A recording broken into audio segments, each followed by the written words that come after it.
বম কুঁৱলী দিছে মানে কাহিনীটো এনেকুৱা আজি অলপ ৰাতিপুৱা বিচনাৰ পৰা সোনকালে উঠিলোঁ মানে আজি মোৰ আছে গাইজ টিউশ্যন আকৌ ইফালে আজি আৰু গাইজ ৰাতিপুৱা একদম পূৰা কুঁৱলী দিছে একদম গাইজ ঠাণ্ডা আৰু পেলালে এতিয়া আৰু ময়ো ঠাণ্ডা পানীৰে এয়া মুখ হাতখন ধুই ল'লোঁ এতিয়া আৰু গাইজ মুখ হাতখন ধুই লৈ ময়ো ইবাগে ৰুমত আহি এয়া বেগত আৰু কিতাপ বহীবোৰ ভৰাই ল'লোঁ এতিয়া কিতাপ বহীবোৰ ভৰাই ময়ো আৰু গাইজ এয়া টিউশ্যনলৈ গাইজ যাবলৈ ওলালোঁ ৰ'ব।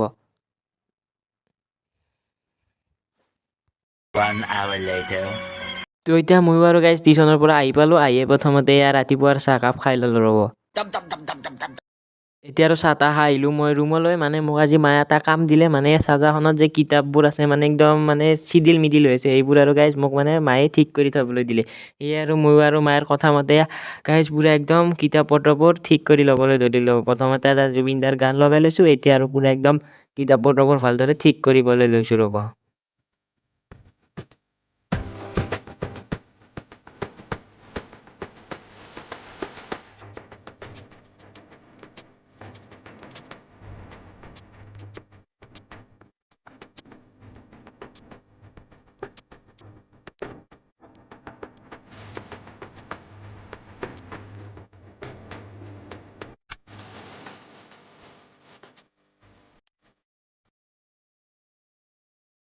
তো এতিয়া মোৰো ফাইনেলি গোটেইখিনি একদম ঠিক কৰা হৈ গ'ল ইভাগে পূৰা একদম চিডিল কৰি থৈ দিলোঁ এতিয়া আৰু মই এইবোৰ ঠিক কৰি মোৰ গাটো ধুৱাই আহিলোঁ তো এতিয়া গা চা ধুই মই এতিয়া গাইজ যাওঁ ভাত খাবলৈ তো আজিলৈ ইমানেই তো আজিলৈ বাই বাই।